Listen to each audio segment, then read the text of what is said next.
ಶ್ರೀ ಗುರುಭ್ಯೋ ನಮಃ. ಹರಿವಂಶ ಪರ್ವದ 13ನೇ ಅಧ್ಯಾಯದಲ್ಲಿ ಹಿಂದೆ ತ್ರಿಶಂಕು ಎಂಬ ಹೆಸರಿನ ಸತ್ಯವ್ರತನ ಚರಿತ್ರೆಯನ್ನು ನಾವು ನೋಡಿದ್ವಿ ಮತ್ತು ಅಧ್ಯಾಯದ ಕೊನೆಯಲ್ಲಿ ಸಗರ ಮಹಾರಾಜನ ಪ್ರಸ್ತಾವವನ್ನು ಕೂಡ ಗಮನಿಸಿದವು. 15ನೇ ಅಧ್ಯಾಯದಲ್ಲಿ ಜನಮೇಜಯ ವೈಶಂಪಾಯನರನ್ನು ಪ್ರಶ್ನೆ ಕೇಳಿದ. ಸಗರ ವಿಷದೊಂದಿಗೆ ಹುಟ್ಟಿದ್ರೂ ಕೂಡ ಆತ ಸಾಯಲಿಲ್ಲ ಏಕೆ, ಮತ್ತೆ ವಿಷದಿಂದ ಹುಟ್ಟಲಿಕ್ಕೆ ಕಾರಣ ಏನು? ಆತ ಶಕ ಮೊದಲಾದ ಕ್ಷತ್ರಿಯರನ್ನ ಯಾವ ಕಾರಣದಿಂದ ಧರ್ಮಭ್ರಷ್ಟರನ್ನಾಗಿ ಮಾಡಿದ? ಇವುಗಳ ವಿವರಣೆಯನ್ನು ಹೇಳಿ ಎಂದು ಕೇಳಿದ. ವೈಶಂಪಾಯನರಾದ ವಿವರಗಳನ್ನು ಹೇಳಿದ್ರು.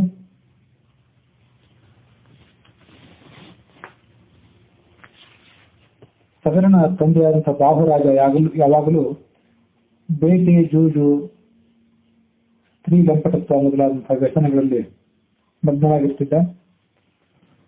ಹೈಹಯ, ತಾಲಜಂಘ, ಶಕ ಮೊದಲಾದ ಶತ್ರುಗಳು ರಾಜ್ಯ ಅಪಹರಣಕ್ಕೆ ಇದೇ ಸೂಕ್ತವಾದ ಸಮಯ ಎಂಬುದಾಗಿ ಭಾವಿಸಿ ಬಾಹುರಾಜನ ರಾಜ್ಯವನ್ನು ಅಪಹಾರ ಮಾಡಿದರು. ಯವನರು, ಪಾರದರು, ಕಾಂಬೋಜರು, ಪಹ್ಲವರು ಮತ್ತು ಕಸರು ಕೂಡ ಹೈಹಯ ರಾಜರ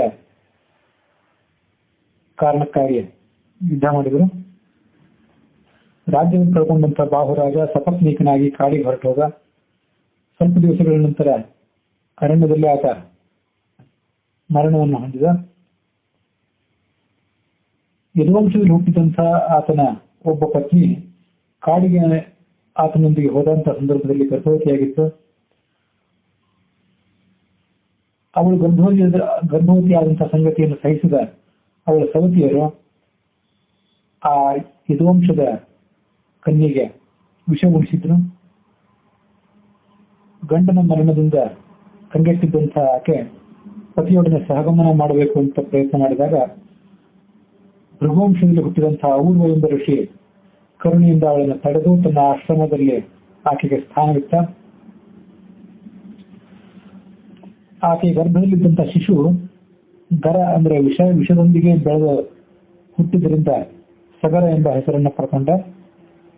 ಔರ್ವನೇ ತನ್ನ ನೇತೃತ್ವದಲ್ಲಿ ಶಿಶುವಿಗೆ ಸಕಲ ಸಂಸ್ಕಾರಗಳನ್ನು ಮಾಡಿ ಶಸ್ತ್ರಶಾಸ್ತ್ರಾಭ್ಯಾಸವನ್ನು ಮಾಡಿದ. ಆಗ್ನೇಯಾಸ್ತ್ರವನ್ನ ಆ ಋಷಿ ರಾಜಕುಮಾರನಿಗೆ ಕಲಿಸಿದ. ಆ ಮಹಾಸ್ತ್ರದ ಬಲದಿಂದಲೇ ಆತ ಹೈಹಯ, ತಾಲಜಂಘ ಮೊದಲಾದ ತನ್ನ ಸಾಮ್ರಾಜ್ಯದ ಶತ್ರುಗಳನ್ನ ಧ್ವಂಸ ಮಾಡಿ ಸಾಮ್ರಾಜ್ಯವನ್ನು ತನ್ನ ಕೈಗೆ ತೆಗೆದುಕೊಂಡ. ಅದಾದ ಬಳಿಕ ಶಕ, ಯವನ, ಪಾರದ, ಕಾಂಬೋಜ ಮತ್ತು ಪಹ್ಲವರನ್ನು ಕೂಡ ನಿಶೇಷಗೊಳಿಸಬೇಕು ಅಂತ ನಿಶ್ಚಯ ಮಾಡಿ ಅವರ ಮೇಲೆ ಯುದ್ಧ ಸಾರಿದ. ಅವರೆಲ್ಲರೂ ಕೂಡ ವಸಿಷ್ಠ ಋಷಿಗಳ ಮೊರೆ ಹೊಕ್ಕರು.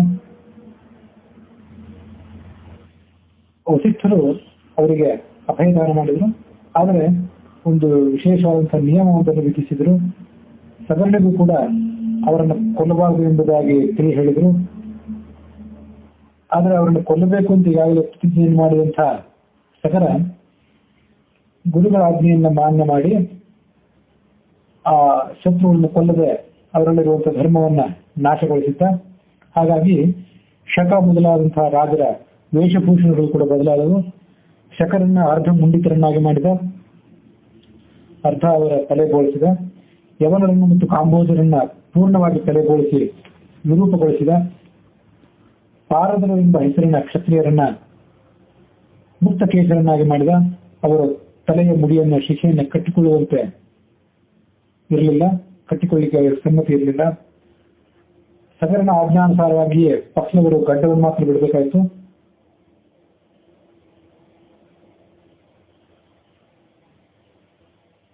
ಹೀಗೆ ಅವರೆಲ್ಲರನ್ನೂ ಕೂಡ ವೈದಿಕ ಧರ್ಮದಿಂದ ದೃಢರನ್ನಾಗಿ ಮಾಡಿ ಸ್ವಾಧ್ಯಾಯ, ವಷಟ್ಕಾರ, ಯಜ್ಞ ಇತ್ಯಾದಿ ವೈದಿಕ ಕಾರ್ಯಗಳಿಂದ ವಿಮುಖರನ್ನಾಗಿ ಮಾಡಿ ಅವರನ್ನ ಜೀವನದೊಲಸೆಯಿಂದ ಬಿಟ್ಟುಬಿಟ್ಟ ಎಂಬುದಾಗಿ ಹರಿವಂಶದಲ್ಲಿ ನಾವು ಗಮನಿಸ್ತೀವಿ.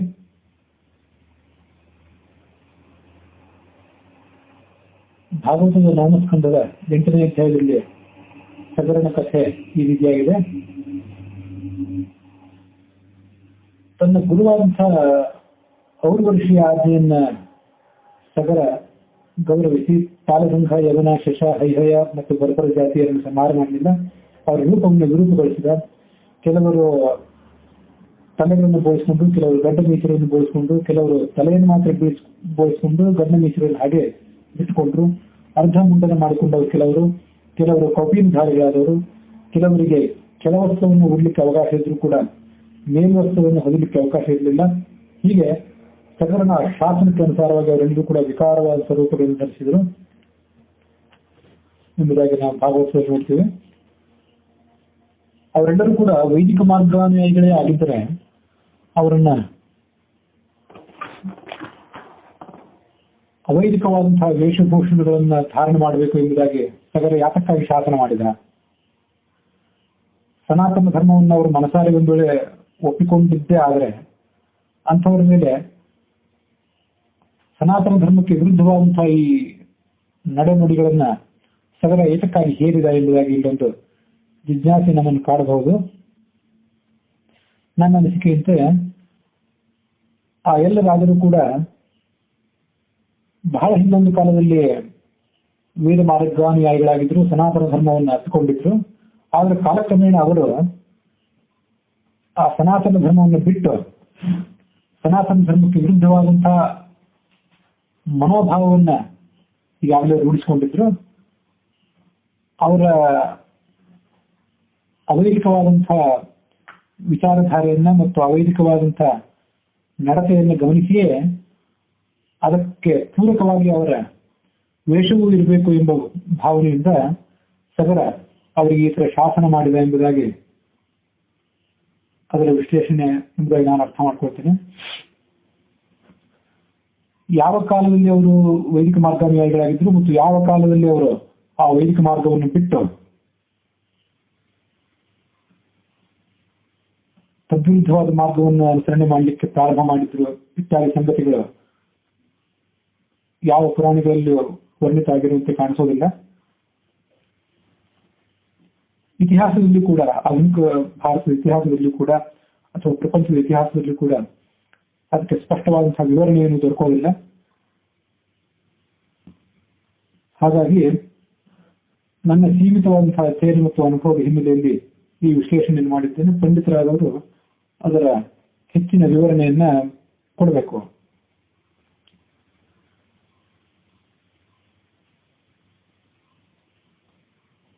ಹೀಗೆ ತನ್ನ ಸಾಮ್ರಾಜ್ಯವನ್ನು ತನ್ನ ಕೈಗೆ ತೆಗೆದುಕೊಂಡಂತಹ ಆ ಸಗರ ರಾಜ ಅಶ್ವಮೇಧ ಯಾಗದ ದೀಕ್ಷೆಯನ್ನ ತೆಗೆದುಕೊಂಡ. ಕಸ, ತುಷಾರ, ಚೋಲ, ಮದ್ರ, ಕಿಷ್ಕಿಂಧಕ, ಕೌಂತಲ, ವಂಗ, ಸಾಲ್ವ, ಕೊಂಕಣ ದೇಶಗಳ ರಾಜರನ್ನು ಪರಾಜಿತರನ್ನಾಗಿ ಮಾಡಿದ. ಅಶ್ವಮೇಧ ಯಾಗವನ್ನು ಮಾಡಲಿಕ್ಕೆ ಕುದುರೆಯನ್ನು ಬಿಟ್ಟ. ಅದು ಈಶಾನ್ಯ ದಿಕ್ಕಿನಲ್ಲಿ ಸಂಚಾರ ಮಾಡ್ತಿತ್ತು ಆ ಅಶ್ವ. ಆಗ ಅದನ್ನು ಯಾರೋ ಅಪಹಾರ ಮಾಡಿ ಭೂಮಿಯೊಳಗೆ ಅದನ್ನು ಅಡಗಿಸಿಟ್ಟು ಬಿಟ್ರು. ಸಗರ ಆಗ ತನ್ನ ಮಕ್ಕಳ ಮೂಲಕ ಆ ಪ್ರದೇಶವನ್ನು ಅಗೆಯಿಸಿ ಆ ಕುದುರೆಯ ಅನ್ವೇಷಣೆಯನ್ನು ಮಾಡಿಸಿದ. ಹೀಗೆ ಆ ಸಗರನ ಮಕ್ಕಳು ಆ ಜಾಗವನ್ನ ಅಗೆಯುತ್ತಿದ್ದಾಗ ಅಲ್ಲಿ ಆದಿಪುರುಷನಾದಂಥ ಕಪಿಲ ಮಹರ್ಷಿ ತಪೋಮಗ್ನರಾಗಿದ್ದರನ್ನ ಅವರು ಗಮನಿಸಿದರು. ಭಾಗವತ ಹೇಳುವಂತೆ ಸಗರ ಅಶ್ವಮೇಧ ಯಾಗಕ್ಕೆ ಸಂಕಲ್ಪ ಮಾಡಿ ಕುದುರೆಯನ್ನು ಸಂಚಾರ ಮಾಡಿ ಬಿಟ್ಟಾಗ ಇಂದ್ರನೇ ಆ ಅಶ್ವವನ್ನು ಅಪಹಾರ ಮಾಡಿದ್ದ. ಆ ಸಮಯದಲ್ಲಿ ಆತನ ಮಹಾರಾಣಿಯಾದಂತಹ ಸುಮತಿಯ ಗರ್ಭಸಂಭೂತರಾದಂತಹ 60,000 ಜನ ಮಕ್ಕಳು ಸಗರನ ಆಜ್ಞೆಯಂತೆ ಕುದುರೆಗಾಗಿ ಭೂಮಂಡಲದಲ್ಲೆಲ್ಲ ಅನ್ವೇಷಣೆ ಮಾಡಿದ್ರು. ಆಗ ಆ ಕುದುರೆ ಅವರಿಗೆ ಸಿಗದೇ ಇದ್ದಾಗ ದರ್ಪಿಷ್ಠರಾದವರು ಭೂಮಿಯನ್ನ ಅಗೆಯಲಿಕ್ಕೆ ಪ್ರಾರಂಭ ಮಾಡಿದ್ರು. ಹಾಗೆ ಅಗೆದಾಗ ಭೂಮಂಡಲದ ಈಶಾನ್ಯ ದಿಕ್ಕಿನಲ್ಲಿ ತಪಸ್ಸು ಮಾಡ್ತಿದ್ದಂತ ಕಪಿಲ ಋಷಿಗಳ ಸಮೀಪದಲ್ಲಿ ಅಶ್ವಮೇಧದ ಅಶ್ವ ಇರೋದನ್ನ ಅವರು ಕಂಡುಕೊಂಡ್ರು. ಕಪಿಲ ಮಹರ್ಷಿ ಕಣ್ಣು ಮುಚ್ಚಿ ಕೂತಿದ್ದನ್ನ ಕಂಡು ಅವರು ಅಬ್ಬರಿಸಲಿಕ್ಕೆ ಪ್ರಾರಂಭ ಮಾಡಿದ್ರು. ಕುದುರೆ ಕಳ್ಳ ಇಲ್ಲಿ ಕಣ್ಣು ಮುಚ್ಚಿ ಕೂತಿದ್ದಾನೆ, ಇವರನ್ನ ಹಿಡಿದು ಕೊಂದು ಹಾಕಿದೆ ಎಂಬುದಾಗಿ ಅವರು ಆಯುಧಗಳನ್ನು ಎತ್ತಿಕೊಂಡು ಕಪಿಲ ಋಷಿಗಳ ಮೇಲೆ ಮುನ್ನುಗ್ಗಿದ್ರು. ಇಂದ್ರನ ಪ್ರಭಾವದಿಂದಾಗಿ ಮೂಢರಾಗಿದ್ದಂತಹ ಆ ರಾಜಕುಮಾರರೆಲ್ಲರೂ ಇಂಥ ವ್ಯತಿಕ್ರಮವನ್ನು ಮಾಡಿ ಆ ವ್ಯತಿಕ್ರಮದ ಪಾಪದ ಕಾರಣದಿಂದಾಗಿ ಅವರ ಶರೀರದಲ್ಲಿ ಅಗ್ನಿ ಹುಟ್ಟಿಕೊಂಡಿತು. ಅಗ್ನಿ ಹುಟ್ಟಿಕೊಂಡು ಮಹರ್ಷಿಯಾದಂತಹ ಕಪಿಲ ಕಣ್ಬಿಟ್ಟ ನೆಪದಿಂದ ಮಾತ್ರಕ್ಕೆ ಆ 60,000 ಜನರೆಲ್ಲರೂ ಕೂಡ ಭಸ್ಮೀಭೂತರಾದರು ಎಂಬುದಾಗಿ ನಾವು ಭಾಗವತದಲ್ಲಿ ನೋಡ್ತೀವಿ. ನಸಾಧುವಾದೋ ಮುನಿಕೋಪಭರ್ಜಿತ ಕೃಪೇಂದ್ರ ಪುತ್ರ ಇತಿ ಸತ್ವಧಾಮಿ ಕಥಂ ತಮೋ ರೋಷಮಯಂ ವಿಭಾವ್ಯತೆ ಜಗತ್ ಪವಿತ್ರಾಗ್ನಿ ಖೇ ರಜೋ ಭುವಃ. ಸವರ್ಣ ಮಕ್ಕಳು ಕಪಿಲ ಋಷಿಯ ಕ್ರೋಧಾಗ್ನಿಗೆ ಭಸ್ಮೀಭೂತರಾಗಿ ಹೋದರು ಅನ್ನುವಂಥ ಸಂಗತಿ ಸರಿಯಲ್ಲ. ಯಾಕಂದ್ರೆ ಕಪಿಲ ಋಷಿ ಶುದ್ಧ ತತ್ವಗುಣಕ್ಕೆ ಪರಮಾಶ್ರಯರಾದವರು, ಸಕಲ ಪ್ರಪಂಚವನ್ನೇ ಪವಿತ್ರಗೊಳಿಸುವಂಥದ್ದು ಅವರ ಸಂವಿಧಾನ. ಅವರಲ್ಲಿ ತಮೋಭೂತವಾದಂತಹ ಕ್ರೋಧವಿರಲಿಕ್ಕೆ ಸಾಧ್ಯವಿಲ್ಲ. ಹಾಗಾಗಿ ಅವರ ಕ್ರೋಧಕ್ಕೆ ತುತ್ತಾಗಿ ಈ 60,000 ಜನರು ಸುಟ್ಟು ಭಸ್ಮವಾಗಲಿಲ್ಲ. ಹೊರತಾಗಿ ತಾವು ಮಾಡಿದಂತಹ ಪಾಪವೇ ಅವರನ್ನ ಪಾಪೇನ ಹನ್ಯತೆ ಎಂಬ ನ್ಯಾಯದಿಂದ ಸುಟ್ಟಾಕಿದರು ಎಂಬುದಾಗಿ ನಾವು ಭಾಗವತದ ಹಿನ್ನೆಲೆಯಲ್ಲಿ ಅರ್ಥ ಮಾಡ್ಕೊಳ್ಬೇಕು.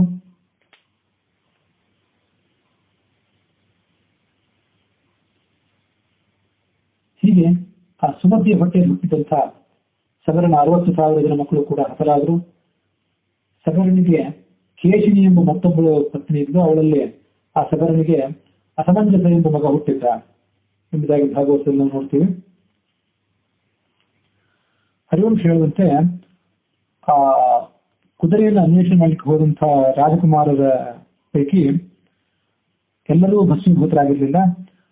ಬರ್ಹಕೇತು, ಸುಕೇತು ಮತ್ತು ಧರ್ಮರಥ ಮತ್ತು ವಂಶವನ್ನು ಮುಂದುವರಿಸಿದಂಥ ಪಂಚಜನ, ಈ 4 ಜನರು ಮಾತ್ರ ಉಳಿದುಕೊಂಡ್ರು ಎಂಬುದಾಗಿ ನಾವೆಲ್ಲ ನೋಡ್ತೀವಿ. ನನ್ನ ವಿಶ್ಲೇಷಣೆ ಬರ್ಹಕೇತು, ಸುಕೇತು ಮತ್ತು ಧರ್ಮರಥ ಇವರಿಬ್ಬರು, ಈ 3 ಜನ ಸುಮತಿಯ ಹೊಟ್ಟೆಯಲ್ಲಿ ಹುಟ್ಟಿದಂತಹ 60,000 ರಾಜಕುಮಾರರ ಪೈಕಿ ಉಳಿದಂಥವ್ರು 3 ಜನ. ಪಂಚಜನ ಎಂಬುದಾಗಿ ಮತ್ತೊಬ್ಬ ಏನಿತ್ತ, ಆತ ಕೇಶಿನಿಯ ಹೊಟ್ಟೆಯಲ್ಲಿ ಹುಟ್ಟಿದಂಥವನು. ಹೀಗಾಗಿ ಕೇಶಿನಿಯ ಹೊಟ್ಟೆಯಲ್ಲಿ ಹುಟ್ಟಿದಂತಹ ಒಬ್ಬ ಮಗ ಮತ್ತು ಸುಮತಿಯ ಹೊಟ್ಟೆಯಲ್ಲಿ ಹುಟ್ಟಿದಂತಹ 60,000 ಜನಗಳ ಪೈಕಿ ಕೇವಲ 3 ಜನ ಆ ಸಗರನ ವಂಶವನ್ನ ಮುಂದುವರಿಸಲಿಕ್ಕೆ ಉಳ್ಕೊಂಡ್ರು.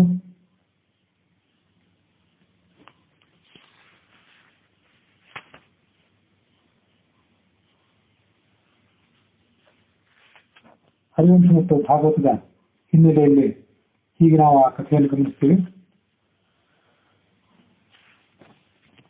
ಮುಂದೆ ಸಗರ ಆ ಸಮುದ್ರದ ಸಮೀಪ ಬಂದಾಗ ಸಮುದ್ರ ರಾಜ ಅರ್ಘ್ಯಪಾತ್ಯಾದಿಗಳನ್ನು ಕೊಟ್ಟು ಸಗರ ರಾಜರನ್ನ ಸತ್ಕರಿಸಿದ. ಸಗರ ರಾಜ ತನ್ನ ಮಕ್ಕಳ ಮೂಲಕವಾಗಿ ಆ ಭೂಮಿಯನ್ನು ಅಗೆಸಿದ ಕಾರಣಕ್ಕಾಗಿ ಸಮುದ್ರ ಮುಂದೆ ಸಾಗರ ಎಂಬ ಹೆಸರನ್ನು ಪಡೆದುಕೊಂಡು ಪ್ರಖ್ಯಾತನಾದ. ಸಗರ ಕೂಡ ಅಶ್ವಮೇಧಾಸ್ತ್ರವನ್ನು ತನ್ನ ರಾಜ್ಯಕ್ಕೆ ತೆಗೆದುಕೊಂಡು ಹೋಗಿ ಅಶ್ವಮೇಧವನ್ನು ಪೂರೈಸಿ ಆ ಅಶ್ವಮೇಧ ನಮಗೆ 100 ಅಶ್ವಮೇಧ ಯಾಗಗಳನ್ನು ಕೂಡ ಮಾಡಿ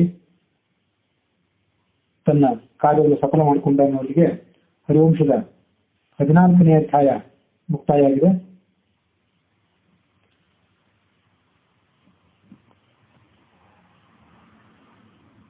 ಹರಿವಂಶ ಪರ್ವದ 15ನೇ ಅಧ್ಯಾಯದಲ್ಲಿ ಜನ್ಮೇಜಯ ಪ್ರಶ್ನೆ ಮಾಡಿದ್ದನ್ನು ನಾವು ನೋಡ್ತೀವಿ. ಮಹಾತ್ಮನಾದಂತಹ ಸಗರನಿಗೆ ಪರಾಕ್ರಮಿಗಳಂತಹ 60,000 ಜನ ಮಕ್ಕಳು ಹುಟ್ಟಿದ ಬಗೆಯನ್ನು ವಿವರಿಸಿ ಎಂಬುದಾಗಿ ಕೇಳಿದ. ಆಗ ಅವರು ಹೇಳಿದರು, ಸಗರನಿಗೆ 2 ಪತ್ನಿಯರಿದ್ರು. ಇಬ್ಬರು ಕೂಡ ಧಾರ್ಮಿಕ ಸ್ವಭಾವವುಳ್ಳವರಾಗಿದ್ರು. ಹಿರಿಯಳಾದವಳು ವಿದರ್ಭರಾಜನ ಮಗಳಾಗಿದ್ಲು. ಅವಳ ಹೆಸರನ್ನ ಸುಮತಿ ಎಂಬುದಾಗಿ ನಾವು ಭಾಗವತದ ಹಿನ್ನೆಲೆಯಲ್ಲಿ ಗಮನಿಸಬೇಕು. ಚಿಕ್ಕವಳು ಅರಿಷ್ಟನೇಮಿಯ ಅಂದ್ರೆ ಕಶ್ಯಪನ ಮಗಳು ಎಂಬುದಾಗಿ ಹರಿವಂಶದಲ್ಲಿದೆ. ಅವಳ ಹೆಸರನ್ನ ಕೇಶಿನಿ ಎಂಬುದಾಗಿ ಹಿಂದಿನ ಭಾಗವತದ ಕಥೆಗೆ ಅನುಸಾರವಾಗಿ ನಿರ್ಧಾರ ಮಾಡಿಕೊಳ್ಬೇಕು.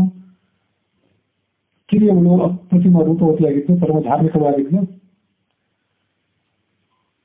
ಅವರಿಬ್ಬರು ಕೂಡ ಪೌರ್ವ ಋಷಿಯ ಸೇವೆಯನ್ನು ಮಾಡಿದಾಗ ಆತ ಅವರಿಬ್ಬರಿಗೂ ವರಪ್ರದಾನ ಮಾಡಿದ. ನಿಮ್ಮಿಬ್ಬರಲ್ಲಿ ಒಬ್ಬರಿಗೆ 60,000 ಜನ ಮಕ್ಕಳಾಗುತ್ತಾರೆ, ಮತ್ತೊಬ್ಬರು ವಂಶವನ್ನು ಮುಂದುವರಿಸುವಂತಹ ಒಬ್ಬನೇ ಮಗನ ಪಡ್ಕೊಳ್ತಾರೆ.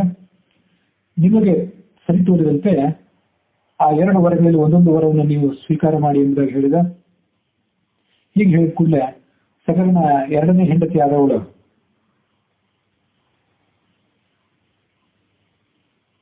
60,000 ಜನ ಮಕ್ಕಳನ್ನ ಪಡೆದುಕೊಂಡು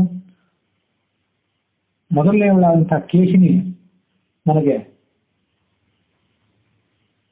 ಒಬ್ಬನೇ ಮಗ ಸಾಕು ಎಂಬುದಾಗಿ ಈ ತರ ಭಾವಿಸಿದಳು. ಅವರು ಆ ವರಕ್ಕೆ ತಥಾಸ್ತು ಎಂಬುದಾಗಿ ಹೇಳಿ ಇಬ್ಬರಿಗೂ ಕೂಡ ವರವನ್ನು ಕೊಟ್ಟ. ವರವನ್ನು ಪಡೆದುಕೊಂಡ ನಂತರ ಕೇಶಿನಿ ಸಗರನಿಂದ ಅಸಮಂಜಸ ಇರತಕ್ಕಂತಹ ವಂಶವರ್ಧಕನಾದಂತಹ ಪುತ್ರನನ್ನು ಪಡ್ಕೊಂಡ್ಲು.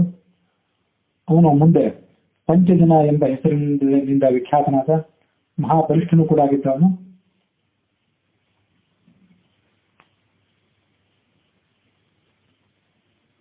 ಅದರಲ್ಲಿ ಸ್ವಲ್ಪ ಆ ಹೆಸರಿನ ವ್ಯತ್ಯಾಸವನ್ನು ಗಮನಿಸಬೇಕು. ಸಗರನ ಪತ್ನಿಯಾದಂತಹ ಕೇಶಿನಿ ಅವಳು ವಿದರ್ಭರಾಜನ ಮಗಳು. ಅಸಮಂಜಸ ಅಥವಾ ಪಂಚಜನ ಎಂಬ ಮಗನನ್ನ ವಂಶೋದ್ಧಾರಕನಂತಹ ಮಗನನ್ನು ಪಡೆದುಕೊಂಡವಳು. ಸಗರನ ಎರಡನೇ ಹೆಂಡತಿಯಾದಂತಹ ಅರಿಷ್ಟನೇಮಿಯ ಮಗಳು ಆಕೆ ಸುಮತಿ ಎಂಬುದಾಗಿ ನಾವು ಗಮನಿಸಬೇಕು. ಹಿಂದೆ ಆ ಹೆಸರನ್ನು ನಾನು ವ್ಯತ್ಯಾಸ ಮಾಡಿ ಹೇಳಿದೆ. ಸಗರನ ಎರಡನೇ ಹೆಂಡತಿಯಾದಂತಹ ಸುಮತಿ ಎಂಬಾಕೆ 60,000 ಜನ ಮಕ್ಕಳನ್ನ ಪಡ್ಕೊಳ್ಳುವಳಿದ್ಲು.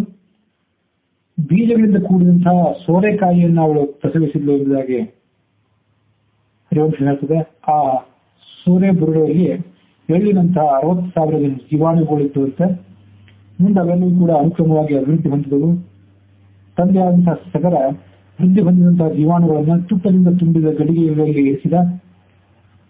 ಒಂದೊಂದು ಗಡಿಗೆಯನ್ನು ರಕ್ಷಿಸಲಿಕ್ಕೆ ಕೂಡ ಅದರ ಆರೈಕೆಯನ್ನು ನೋಡ್ಕೊಳ್ಳಿಕ್ಕೆ ಒಬ್ಬೊಬ್ಬ ದಾಸಿಯನ್ನ ಆತ ನಿಯೋಜಿಸಿದ. 10 ತಿಂಗಳ ಬಳಿಕ 60,000 ಜನ ಮಕ್ಕಳು ಆ ಗಡಿಗೆಗಳಿಂದ ಹುಟ್ಟಿದರು. ಕಾಲಯೋಗದಿಂದ ತಮ್ಮ ತಂದೆಯ ಅಶ್ವಮೇಧ ಯಾಗದ ಕುದುರೆಯನ್ನು ಹುಡುಕಲಿಕ್ಕಾಗಿ ಅವರು ಹೋದಾಗ ಕಪಿಲನ ಕ್ರೋಧಾಗ್ನಿಗೆ ಸುಟ್ಟು ಭಸ್ಮೀಭೂತರು ಆದರು ಎಂಬುದಾಗಿ ನಾವು ಹಿಂದೆ ಗಮನಿಸಿದ್ದೆವು. ಸಗರನ ಮಕ್ಕಳಲ್ಲಿ ಪಂಚಜನ ಅಥವಾ ಅಸಮಂಜಸ ಎಂಬ ಒಬ್ಬಾತನೇ ಉಳಿದು ಆತ ಸಗರನ ಕಾಲದ ಬಳಿಕ ಮುಂದೆ ರಾಜ ಆದ ಎಂಬುದಾಗಿ ನಾವು ಹರಿವಂಶದಲ್ಲಿ ನೋಡ್ತೀವಿ.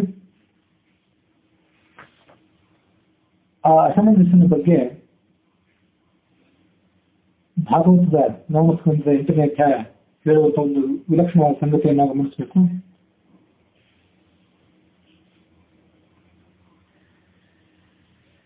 ಸಗರನ ಮಗನಾದಂತಹ ಅಸಮಂಜಸ ಅವನು ಸಗರನ ಪತ್ನಿಯಾದಂತಹ ಕೇಶಿನಿ ಎಂಬಾಕೆಯಲ್ಲಿ ಹುಟ್ಟಿದವನು. ತನ್ನ ಹಿಂದಿನ ಜನ್ಮದಲ್ಲಿ ಆತ ದೊಡ್ಡ ಯೋಗಿಯಾಗಿದ್ದ. ಆದರೆ ದುಷ್ಟನ ಸಹವಾಸದಿಂದಾಗಿ ಯೋಗ ಭ್ರಷ್ಟನಾಗಿದ್ದ. ಈಗ ಸಗರನ ಮಗನಾಗಿ ಆತ ಜನಿಸಿದ ಮೇಲೆ ಕೂಡ ತನ್ನ ಹಿಂದಿನ ಜನ್ಮದ ಸ್ಮರಣೆ ಆತನಿಗಿತ್ತು. ಸಂಸಾರದ ಬಂಧನದಿಂದ ಅಥವಾ ರಾಜ್ಯ ಬಂಧನದಿಂದ ತಪ್ಪಿಸಿಕೊಳ್ಳಿಕ್ಕಾಗಿ ಆತ ಒಂದು ವಿಲಕ್ಷಣವಾದಂತಹ ಮಾರ್ಗವನ್ನು ಹಿಡಿದಿದ್ದ. ಯಾವತ್ತೂ ಸಾಮಾಜಿಕವಾಗಿ ಮತ್ತು ಧಾರ್ಮಿಕವಾಗಿ ನಿಂದವಾದಂತಹ ಕರ್ಮಗಳನ್ನೇ ಮಾಡ್ತಿದ್ದ.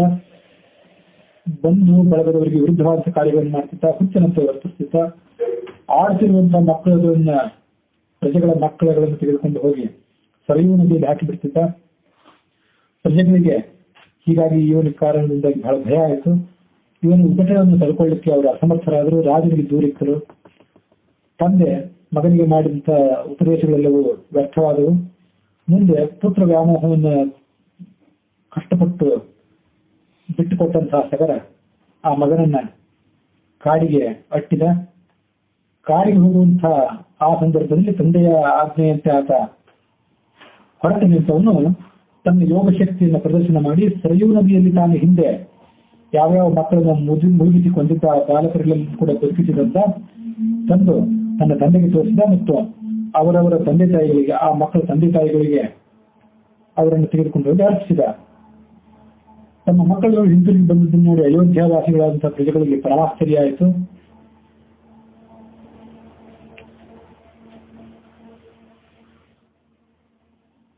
ಅಂಥ ಯೋಗಿ ಆದಂತಹ ಮಗನನ್ನ ಕಳೆದುಕೊಂಡದಕ್ಕಾಗಿ ಸಗರನಿಗೆ ಪಶ್ಚಾತ್ತಾಪ ಆಯಿತು. ಏಕೆಂದ್ರೆ ಅಷ್ಟೊತ್ತಿಗಾಗಲೇ ಆ ಮಗ ರಾಜ್ಯದ ಗಡಿಯನ್ನು ದಾಟಿ ಕಾಡನ್ನು ತಲುಪಿದ್ದ. ಹೀಗೆ ಭಾಗವತರಾದಂಥವರು ಮತ್ತು ಸಜ್ಜನರಾದಂಥವರ ವಿಚಿತ್ರವಾದಂತಹ ವರ್ತನೆಗಳ ಬಗ್ಗೆ ನಾವು ಅಲ್ಲಲ್ಲಿ ಕಾಣ್ತಿರ್ತೀವಿ. ಅಂತಹ ಒಂದು ವಿಶಿಷ್ಟವಾದಂತಹ ಘಟನೆ ಈ ಸಗರನ ಮಗನಾದಂತಹ ಅಂಶುಮಂತನದ್ದು.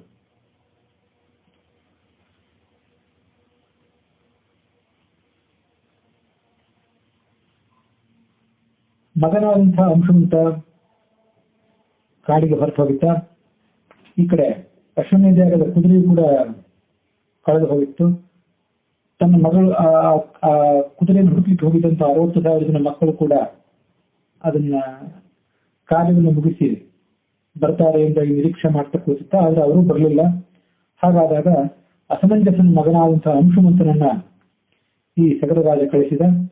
ಅಂಶುಮಂತ ಕುದುರೆಯನ್ನ ಅನ್ವೇಷಣೆ ಮಾಡ್ತಾ ತನ್ನ ಚಿಕ್ಕಪ್ಪಂದಿರು ಭೂಮಿಯನ್ನು ಅರಿದಿದ್ದಂತಹ ಸ್ಥಳಕ್ಕೆ ಹೋದ.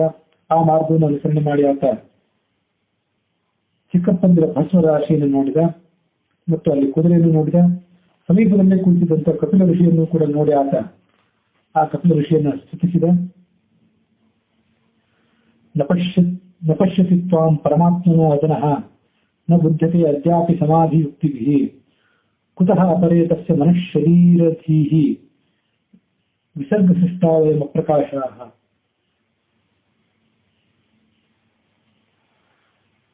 ಚತುರ್ಮುಖ ಬ್ರಹ್ಮಕ್ಕಿಂತಲೂ ನೀನು ಶ್ರೇಷ್ಠನಾಗಿದ್ದಿ. ಈ ಕಾರಣದಿಂದಾಗಿ ಬ್ರಹ್ಮನು ನಿನ್ನನ್ನ ಸರಿಯಾಗಿ ತಿಳಿದವನಲ್ಲ.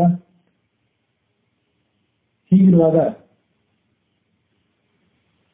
ನಮ್ಮಂತ ಸಾಮಾನ್ಯ ಜನರಾದವರು ನಿನ್ನ ನಿಜ ಸ್ವರೂಪವನ್ನು ಹೇಗೆ ತಿಳಿದೆವು ಎಂಬುದಾಗಿ ಆ ಕಶ್ಯಪನನ್ನ ಅಂಶುಮಂತ ಪ್ರಾರ್ಥಿಸಿದ. ಅಂಶುಮಂತನಿಂದ ಹೀಗೆ ಕಶ್ಯಪನ ಸ್ತುತಿಯಾದ ಬಳಿಕ ಸಂತುಷ್ಟನಾದ ಕಪಿಲ ಮುನಿ ಅಂಶುಮಂತನನ್ನ ಮನಸ್ಸಿನಿಂದ ಅನುಗ್ರಹಿಸಿ ಹೇಳಿದ, ಮಗನೇ, ಈ ಕುದುರೆಯನ್ನ ತೆಗೆದುಕೊಂಡು ಹೋಗು, ನಿನ್ನ ಅಜ್ಜನಾದ ಸಗರನಿಗೆ ಒಪ್ಪಿಸು. ಭಸ್ಮೀಭೂತರಾಗಿ ಬಿದ್ದಿರುವಂತಹ ಈ ನಿನ್ನ ಚಿಕ್ಕಪ್ಪಂದಿರ ಭಸ್ಮ ಇಲ್ಲಿದೆ. ಅವರನ್ನ ಕೇವಲ ಗಂಗಾಜಲದಿಂದ ಭಸ್ಮವನ್ನು ತೊಳೆಯೋದ್ರ ಮೂಲಕವೇ ಉದ್ಧಾರ ಮಾಡಬಲ್ಲೆ ನೀನು. ಅದಕ್ಕೆ ಬೇರೆ ಮಾರ್ಗವೇ ಇಲ್ಲ. ಕಪಿಲ ಮುನಿ ಹೇಳಿದಂತಹ ಈ ಎಲ್ಲ ಉಪದೇಶವನ್ನು ಕೇಳಿ ಅಂಶುಮಂತ ಆತನಿಗೆ ಪ್ರದಕ್ಷಿಣೆ ಮಾಡಿ ನಮಸ್ಕರಿಸಿ ಕುದುರೆಯನ್ನು ತೆಗೆದುಕೊಂಡು ರಾಜಧಾನಿಗೆ ಬಂದ. ಮುಂದೆ ಸಗರ ಆ ಯಜ್ಞವನ್ನ ಮುಗಿಸಿದ ಎಂಬುದಾಗಿ ನಾವು ನೋಡ್ತೀವಿ ಭಾಗವತದಲ್ಲಿ. ಔರ್ವ ಋಷಿಯ ಕೊಟ್ಟಂತ ತತ್ವಜ್ಞಾನವನ್ನು ಪಡೆದುಕೊಂಡು ಮುಂದೆ ಸಗರ ಸದ್ಗತಿಯನ್ನು ಪಡೆದುಕೊಂಡ. ಅಲ್ಲಿಗೆ ಭಾಗವತದ ನವಮಸ್ಕಂದದ 8ನೇ ಅಧ್ಯಾಯ ಮುಕ್ತಾಯ ಆಗಿದೆ.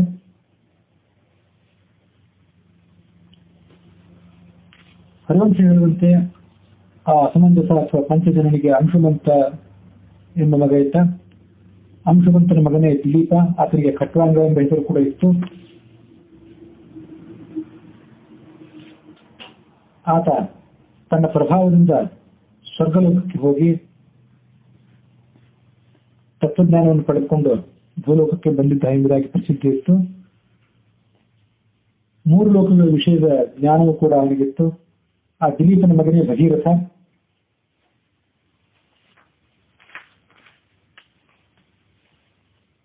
ಪ್ರಭಾವಶಾಲಿಯಾದಂತಹ ಭಗೀರಥ ಒಮ್ಮೆ ಗಂಗಾ ನದಿಯನ್ನ ಸ್ವರ್ಗದಿಂದ ತಂದು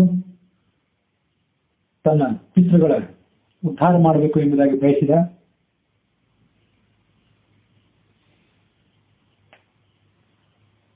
ಭಗೀರಥನ ಅಪ್ಪನಾದಂತಹ ದಿಲೀಪನು ಆ ವಿಷಯದಲ್ಲಿ ಪ್ರಯತ್ನಿಸಿದ. ಅವನ ಅಪ್ಪನಾದಂತಹ ಅಂಶುಮಂತನು ಪ್ರಯತ್ನಿಸಿದ್ದ. ಆದರೆ ಅವ್ರ ಯಾರ ಪ್ರಯತ್ನವೂ ಕೂಡ ಸಫಲವಾಗಿರಲಿಲ್ಲ. ಆತ ಒಂದು ಭಗೀರಥ ಮಾತ್ರ ಘೋರವಾದ ತಪಸ್ಸನ್ನು ಮಾಡಿದಾಗ ತಪಸ್ಸಿನಿಂದ ಪ್ರಸನ್ನವಾದಂತಹ ಗಂಗಾದೇವಿ ಪ್ರತ್ಯಕ್ಷವಾಗಿ ಬಂದು ಏನು ವರ ಬೇಕು ಎಂಬುದಾಗಿ ಭಗೀರಥನ ಕೇಳಿಕೊಂಡು ಭೂಲೋಕಕ್ಕೆ ಆಗಮಿಸಿ ನನ್ನ ಪಿತೃಗಳ ಉದ್ಧಾರವನ್ನು ನೀನು ಮಾಡಬೇಕು ಎಂಬುದಾಗಿ ಆತ ಕೇಳಿಕೊಂಡ. ಆಕೆ ಭೂಲೋಕಕ್ಕೆ ಬರುವಂತಹ ಆ ಪ್ರಸ್ತಾವ ಮಾತ್ರದಿಂದ ಕಳವಳಗೊಂಡಳು ಎಂಬುದಾಗಿ ನಾವು ಭಾಗವತದಲ್ಲಿ ನೋಡ್ತೀವಿ. ನನಗೆ 2 ಸಂದೇಹಗಳಿವೆ, 2 ಆತಂಕಗಳಿವೆ ಭೂಲೋಕಕ್ಕೆ ಬರಲಿಕ್ಕೆ. ಅಗಾಧ ವೇಗದಿಂದ ನಾನು ಸ್ವರ್ಗಲೋಕದಿಂದ ಆಗಮಿಸಿ ಬರುವಾಗ ನನ್ನ ವೇಗವನ್ನು ತಡ್ಕೊಳ್ಳುವಂತವರು ಭೂಲೋಕದಲ್ಲಿ ಯಾರಿದ್ದಾರೆ? ನನ್ನ ವೇಗವನ್ನು ತಡ್ಕೊಳ್ಳುವಂತವ್ರು ಭೂಲೋಕದಲ್ಲಿ ಯಾರು ಇಲ್ಲ ಅಂತ ಆದ್ರೆ ನಾನು ಭೂಲೋಕವನ್ನು ಬೇಯಿಸಿಕೊಂಡು ಪಾತಾಳಕ್ಕೆ ಹೊರಟೋಗ್ಬಿಡ್ತೇನೆ. ಹಾಗಾಗಿ ನನ್ನ ವೇಗವನ್ನು ತಡ್ಕೊಳ್ಳುವಂತವರು ಭೂಲೋಕದಲ್ಲಿ ಯಾರಿದ್ದಾರೆ ಎಂಬುದಾಗಿ ಅದಕ್ಕೆ ಮೊದಲನೇ ಪ್ರಶ್ನೆ ಮತ್ತು ಮೊದಲನೇ ಆತಂಕವಾಗಿತ್ತು. ಅದಲ್ಲದೆ ನಾನು ಭೂಲೋಕಕ್ಕೆ ಬಂದರೆ ಭೂಲೋಕದ ಪಾಪಿಷ್ಠರಾದಂತಹ ಜನರೆಲ್ಲರೂ ಕೂಡ ನನ್ನಲ್ಲಿ ಸ್ನಾನ ಮಾಡಿ ತಮ್ಮ ಪಾಪಗಳನ್ನು ನನ್ನಲ್ಲಿ ತೊಳ್ಕೊಂಡು ಬಿಡ್ತಾರೆ. ಅವರೆಲ್ಲ ನನ್ನಲ್ಲಿ ಬಿಟ್ಟಂತ ಪಾಪಗಳನ್ನು ತೋಲ್ಕೊಳ್ಳಿಕ್ಕೆ ನಾನೆಲ್ಲಿಗೆ ಹೋಗಬೇಕು? ಹೀಗೆ ನನಗೆ ಎರಡನೇ ಸಮಸ್ಯೆ ಇದೆ. ಇಂಥ ಎರಡು ಸಮಸ್ಯೆಗಳಿಂದ ನಾನು ಕಂಗೆಟ್ಟಿದ್ದೇನೆ. ಹಾಗಾಗಿ ಭೂಲೋಕಕ್ಕೆ ಹೇಗೆ ಬರುವುದು ಎಂಬುದಾಗಿ ಆ ಗಂಗಾ ನದಿ ಭಗೀರಥನನ್ನು ಪ್ರಶ್ನೆ ಮಾಡಿದ್ರು. ಭಗೀರಥ ಆಕೆಗೆ ಸಮಾಧಾನ ಹೇಳಿದ. ಆಕೆಯ ಮೊದಲು ಕೇಳಿದಂಥ ಪ್ರಶ್ನೆಗೆ ಆತ ಮೊದಲು ಉತ್ತರ ಕೊಡಲಿಲ್ಲ. ಆಕೆಯ ಎರಡನೇ ಆತಂಕಕ್ಕೆ ಹೆಚ್ಚು ಒತ್ತು ಕೊಟ್ಟಂತೆ ಕಾಣಿಸ್ತಾನೆ ಭಗೀರಥ. ಆತ ಕೊಟ್ಟಂತ ಉತ್ತರ ಏನಿದೆ, ಭಾಗವತರಾದವರ ಮತ್ತು ಸಾಧುಗಳಾದವರ ಮಹತ್ವವನ್ನು ಬಹಳ ಅದ್ಭುತವಾಗಿ ತೋರಿಸುವಂತ ಶ್ಲೋಕ ಅದು. ಸಾಧುವಃ ಜ್ಞಾತಿನಃ ಶಾಂತಾಃ ಬ್ರಹ್ಮೀಷ್ಠಾಃ ಲೋಕಪಾವನಾಃ ಹರಂತಘಂ ತೇಂಗಸಂಗಾ ತೇಷ್ವಾಸ್ತಿ ಅಘಬಿದ್ಧರಿಹಿ. ಸರ್ವಸಂಗ ಪರಿತ್ಯಾಗ ಮಾಡಿರುವಂತಹ ಸಾಧುಗಳು, ಬ್ರಹ್ಮನಿಷ್ಠರಾದವರು, ಅವರು ತಾವು ಕೂಡ ನಿನ್ನ ಬಳಿಗೆ ಬಂದು ತಮ್ಮ ಸ್ನಾನ ಇತ್ಯಾದಿಗಳನ್ನು ಮಾಡ್ತಾರೆ. ಆಗ ನಿನ್ನ ಪಾಪವನ್ನು ಅವರು ತೊಳೆದು ಹಾಕ್ತಾರೆ. ಯಾಕೆಂದ್ರೆ ಸಕಲ ಪಾಪಗಳನ್ನು ನಿವಾರಿಸುವಂತಹ ಅಘಾಸುರನ ನಾಶಕನೂ ಆದಂತಹ ಭಗವಂತ ಅವರ ಹೃದಯಗಳಿಗೆ ಸದಾ ನೆಲೆಸಿರ್ತಾನೆ. ಹಾಗಾಗಿ ದುಷ್ಟರಾದಂತಹ ಜನರು ನಿನ್ನಲ್ಲಿ ಬಂದು ಸ್ನಾನ ಮಾಡಿ ತಮ್ಮ ಪಾಪಗಳನ್ನು ನಿನ್ನಲ್ಲಿ ಬಿಡ್ತಾರೆ. ಹಾಗಾಗಿ ಆ ಪಾಪಗಳನ್ನು ನಾನಲ್ಲಿ ತೊಳ್ಕೊಳ್ಳಿ ಅಂತ ನೀನು ಆತಂಕ ಪಡಬೇಕಾಗಿಲ್ಲ. ನಿನ್ನಲ್ಲಿ ದುಷ್ಟರು ಬಿಟ್ಟು ಹೋಗಿರುವಂತಹ ಪಾಪಗಳನ್ನ ತೊಳೆದು ಹಾಕಲಿಕ್ಕಾಗಿ ಸಜ್ಜನರು, ಭಗವದ್ಭಕ್ತರಾದವರು ಭೂಲೋಕದಲ್ಲಿ ಇದ್ದೇ ಇರ್ತಾರೆ. ಅವರು ನಿನ್ನಲ್ಲಿ ಬಂದು ಸ್ನಾನವನ್ನು ಮಾಡ್ತಾರೆ ಎಂಬುದಾಗಿ ಆ ಭಗೀರಥ ಹೇಳಿದ. ಈ ರೀತಿಯಾಗಿ ಸಾಧುವಿನಿಂದ ಭಾಗವತರ ಮಹತ್ವವನ್ನು ತೋರಿಸುವಂತ ಶ್ಲೋಕ ಏನಿದೆ, ಈ ಶ್ಲೋಕದ ಮಹತ್ವವನ್ನು ನಾವು ಮನಗಾಣಬೇಕು. ಇವತ್ತಿಗೂ ಕೂಡ ಆ ಗಂಗಾ ನದಿಯ ಆತಂಕ ಏನಿದೆ ಅದು ಬಹಳ ಪ್ರಸ್ತುತವಾಗಿದೆ ಎಂಬುದಾಗಿ ನನಗನ್ನಿಸ್ತದೆ. ಗಂಗಾ ನದಿ ಸ್ವರ್ಗದಿಂದ ನಾನು ಇಲ್ಲಿ ಬಂದ ಮೇಲೆ ದುಷ್ಟರಾದವರು ತಮ್ಮ ಪಾಪಗಳನ್ನೆಲ್ಲವನ್ನೂ ನನ್ನಲ್ಲಿ ತೊಳ್ಕೊಂಡು ಬಿಟ್ರೆ ನಾನು ಆ ಪಾಪಗಳನ್ನು ನಿವಾರಿಸಿಕೊಳ್ಳಿಕ್ಕೆ ಎಲ್ಲಿಗೆ ಹೋಗಬೇಕು ಎಂಬುದಾಗಿ ಬಹಳ ಚಿಂತಿತಲಾಗಿದ್ದು ಅನ್ನೋದನ್ನು ನಾವು ಭಾಗವತದಲ್ಲಿ ನೋಡಿದ್ವಿ.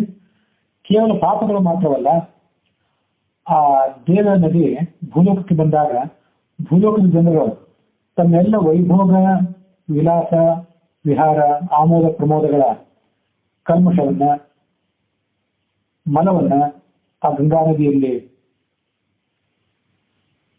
ಹಾಕ್ತಾ ಇದ್ದಾರೆ ಇವತ್ತಿಗೂ ಕೂಡ.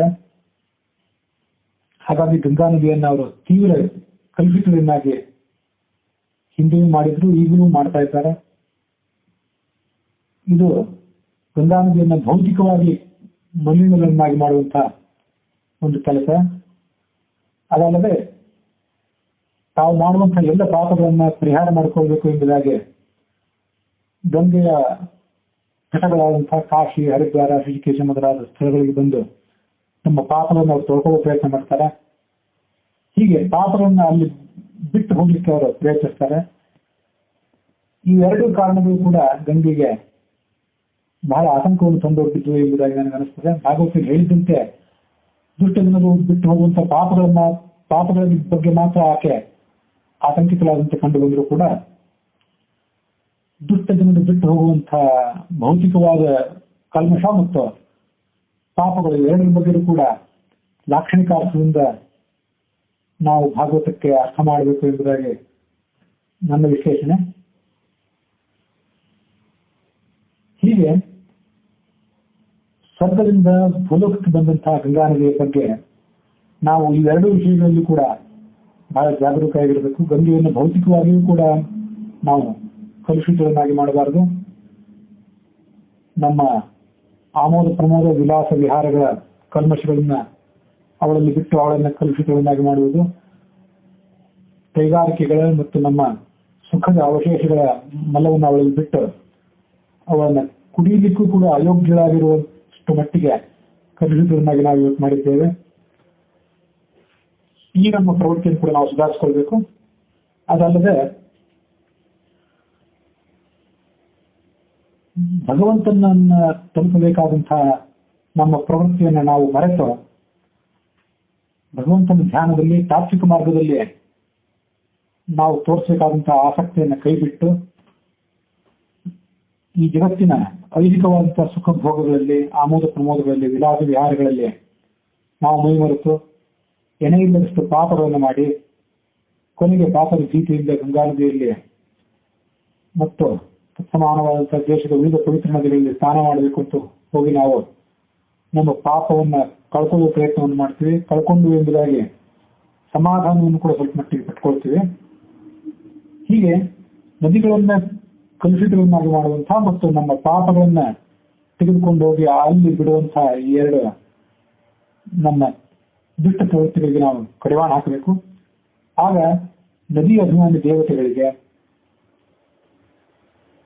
ನಮ್ಮ ಸ್ವಲ್ಪ ಮಟ್ಟಿನ ಸೇವೆಯನ್ನು ನಾವು ಸಲ್ಲಿಸಿದಂತಾಗ್ತದೆ. ಆದರೆ ನಿಸರ್ಗದ ವ್ಯವಸ್ಥೆಯಲ್ಲಿ, ದೈವಿ ವ್ಯವಸ್ಥೆಯಲ್ಲಿ ಭಗವಂತ ಪಾಪಗಳನ್ನು ಪರಿಹಾರ ಮಾಡುವಂತಹ ಮತ್ತು ಗಂಗೆಯ ಕಲುಷವನ್ನ, ಮಲವನ್ನು ಪರಿಹಾರ ಮಾಡುವಂತಹ ಕೆಲಸವನ್ನ ಮನುಷ್ಯರಿಂದ ಆಗದು ಎಂಬುದಾಗಿ ಭಾವಿಸಿ ಶ್ರೇಷ್ಠರಾದಂತಹ ಭಾಗವತರು, ಸಜ್ಜನರು ಅವರಿಗೆ ವಹಿಸಿಕೊಟ್ಟಿದ್ದಾನೆ ಅಂತ ಕಾಣಿಸ್ತದೆ. ಹಾಗಾಗಿ ಭಗೀರಥ ಮಹಾತ್ಮರಾದಂಥವರು ನಿನ್ನಲ್ಲಿ ಬಂದು ಸ್ನಾನ ಮಾಡಿ ದುಷ್ಟರಾದವರು ಬಿಟ್ಟು ಹೋದಂಥ ಪಾಪಗಳನ್ನ ಪರಿಹಾರ ಮಾಡ್ತಾರೆ. ಹಾಗಾಗಿ ನೀವು ಭೂಲೋಕಕ್ಕೆ ಬರಲಿಕ್ಕೆ ಹಿಂದೆ ಮುಂದೆ ನೋಡ್ಬೇಕಾಗಿಲ್ಲ, ಆತಂಕವನ್ನು ಪಡಬೇಕಾಗಿಲ್ಲ ಎಂದಾಗ ಆಕೆಗೆ ಸಮಾಧಾನ ಮಾಡಿದ. ಅದಾದ ಬಳಿಕ ಆಕೆಯ ಮೊದಲನೆಯ ಶಂಕೆ ಇತ್ತು, ನನ್ನ ವೇಗವನ್ನು ಧರಿಸುವಂತಹ ಮಹಾಬಲಿಷ್ಠ ವ್ಯಕ್ತಿ ಯಾರಿದ್ದಾನೆ ಎಂಬುದನ್ನು ಕೇಳಿದ್ಲು. ಸಕಲ ಜಗತ್ತಿಗೂ ಆತ್ಮಸ್ವರೂಪನಾದಂತಹ ಪರಶಿವ ನಿನ್ನ ವೇಗವನ್ನು ಧರಿಸ್ತಾನೆ. ಬಟ್ಟೆಯಲ್ಲಿ ದಾರಗಳು ಹೇಗೋ ಹಾಗೆ ಸಮಸ್ತ ಜಗತ್ತು ಕೂಡ ಅದರಲ್ಲಿ ಹಾಸುಹೊಕ್ಕಾಗಿದೆ ಎಂಬುದಾಗಿ ಭಗೀರಥ ಹೇಳ್ತಾ, ಹೀಗೆ ಹೇಳಿ ಶಿವನನ್ನು ಕುರಿತು ಆತ ತಪಸ್ಸು ಮಾಡಿದ. ಶಿವನು ಕೂಡ ಅತ್ಯಲ್ಪ ಕಾಲದಲ್ಲಿ ಆತನ ತಪಸ್ಸಿಗೆ ಮೆಚ್ಚಿ ಆಕಾಶದ ಕಡೆಯಿಂದ ಹೊರಗರಿಯುತ್ತಾ ಬಂದಂತಹ ಗಂಗಾ ನದಿಯನ್ನ ತನ್ನ ತಲೆಯಲ್ಲಿ ಧರಿಸಿದ. ಹೀಗೆ ಭಗೀರಥ ಗಂಗೆಯನ್ನು ಬಿಡುಗಡೆ ಮಾಡಿಸಿಕೊಂಡು ಶಿವನನ್ನು ಒಲಿಸಿಕೊಂಡು ವಾಯುವೇಗಕ್ಕೆ ಸಮಾನವಾದಂತಹ ತನ್ನ ರಥದಲ್ಲಿ ಕೂತ್ಕೊಂಡು ಮುಂದೆ ಮುಂದೆ ಹೋಗುತ್ತಿದ್ದ. ಮುಂದೆ ಹೋದಾಗ ಹಿಂದೆ ಅವನ ಹಿಂದೆ ಆ ಗಂಗಾ ನದಿ ಹರಿದು ಬಂದು ಭಸ್ಮೀಭೂತರಾಗಿದ್ದಂತಹ ಸಗರನ 60,000 ಜನ ಮಕ್ಕಳ ಆ ಭಸ್ಮವನ್ನು ತನ್ನ ಪವಿತ್ರವಾದಂತಹ ಜಲದಿಂದ ಮುಳುಗಿಸಿಬಿಟ್ಲು. ಸಗರನ ಮಕ್ಕಳು ಮಹಾತಪಸ್ವಿಯಾದಂತಹ ಮಹಾಬ್ರಾಹ್ಮಣನಾದಂತಹ ಕಪಿಲ ಋಷಿಯನ್ನು ತಿರಸ್ಕಾರ ಮಾಡಿದ ಕಾರಣ ಬ್ರಹ್ಮದಂಡದಿಂದ ಹತರಾಗಿ ಬ್ರಹ್ಮದ್ರೋಹಕ್ಕೆ ಒಳಗಾಗಿ ಭಸ್ಮೀಭೂತರಾಗಿದ್ರು. ವಾಸ್ತವಿಕವಾಗಿ ಬ್ರಹ್ಮದಂಡದಿಂದ ಹತರಾದವರಿಗೆ ಪ್ರಾಯಶ್ಚಿತ್ತವೇ ಇಲ್ಲ ಶಾಸ್ತ್ರಗಳಲ್ಲಿ. ಹಾಗಿದ್ರೂ ಕೂಡ ಗಂಗಾದೇವಿಯ ಪವಿತ್ರವಾದಂತಹ ಜಲದ ಸ್ಪರ್ಶದಿಂದ ಅವರೆಲ್ಲರೂ ಕೂಡ ಹುತಾತ್ಮರಾದರು, ಸದ್ಗತಿಯನ್ನು ಪಡ್ಕೊಂಡ್ರು. ಹೀಗಿರುವಾಗ ಪಾಪಿಷ್ಠರಾದಂತಹ ಜನರೇ ಗಂಗಾ ನದಿಯ ಸಂಪರ್ಕದಿಂದ ಸದ್ಗತಿಯನ್ನು ಪಡಿತಾರೆ ಅಂತಿರುವಾಗ ಶ್ರದ್ಧಾಳುಗಳಾದವರು ಭಗವಂತನನ್ನ ಯಾವಾಗಲೂ ತಮ್ಮ ಮನಸ್ಸಿನಲ್ಲಿ ಇಟ್ಟುಕೊಂಡು ಧರ್ಮವನ್ನ ಆಚರಣೆ ಮಾಡ್ತಾ ಪವಿತ್ರವಾದಂತಹ ಜೀವನವನ್ನು ನಡೆಸುವವರ ಮತ್ತು ಅಂತಹ ವ್ಯಕ್ತಿಗಳನ್ನ ಗಂಗಾ ನದಿ ಉದ್ಧಾರ ಮಾಡ್ತಾಳೆ ಎನ್ನುವುದಕ್ಕೆ ನಾವು ಬೇರೆ ಏನು ಪುರಾವೆಯನ್ನು ಕೊಡಬೇಕಾಗಿಲ್ಲ. ಇದು ಗಂಗಾ ನದಿಯ ಮಹತ್ವವನ್ನು ಹೇಳ್ತಕ್ಕಂಥ ಒಂದು ಅತ್ಯದ್ಭುತವಾದಂತಹ ಕಥೆಯಾಗಿದೆ. ಮುಂದೆ ಭಾಗವತದಲ್ಲಿ ಆ ಭಗೀರಥನ ವಂಶಾವಳಿ ವಿಸ್ತೃತವಾಗಿದೆ. ಭಗೀರಥನ ಮಗ ಶ್ರುತನ ಮಗ ನಾಭ ಎಂಬಾತ. ಭಾಗವತದಲ್ಲಿ ಆ ಕಥೆಯನ್ನು ನಾವು ನೋಡ್ತೀವಿ. ಹರಿವಂಶದಲ್ಲಿ ಬಂದಂತೆ ಭಗೀರಥನ ಮಗನೇ ಭಗೀರಥನ ಬಳಿಕ ಶ್ರುತ ಎಂಬಾತ ಹುಟ್ಟಿದ. ಶ್ರುತನಿಗೆ ನಾಭಾಗ ಎಂಬ ಮಗ ಹುಟ್ಟಿದ. ನಾಭಾಗನಿಗೆ ಅಂಬರೀಷ ಮಗನಾಗಿ ಹುಟ್ಟಿದ. ಅವನಿಂದ ಮುಂದೆ ಸಿಂಧುದ್ವೀಪ ಎಂಬ ರಾಜ ಹುಟ್ಟಿದ. ಅಯುತಾಜಿತ ಎಂಬಾತ ಸಿಂಧುದ್ವೀಪನ ಮಗ. ಅಯುತಾಜಿತನಿಗೆ ಋತುಪರ್ಣ ಎಂಬ ಮಗ ಹುಟ್ಟಿದ್ದ. ಆತ ಅಕ್ಷವಿದ್ಯೆಯ ರಹಸ್ಯವನ್ನ ತಿಳ್ಕೊಂಡಿದ್ದ ಎಂಬುದಾಗಿ ನಾವು ನೋಡ್ತೀವಿ. ಮಹಾಭಾರತದಲ್ಲಿ ಬರುವಂತಹ ನಲದಮಯಂತಿಯ ಕಥೆಯಲ್ಲಿ ಈ ಋತುಪರ್ಣ ಕೂಡ ಒಂದು ಪ್ರಧಾನವಾದಂತಹ ಪಾತ್ರವಿದೆ.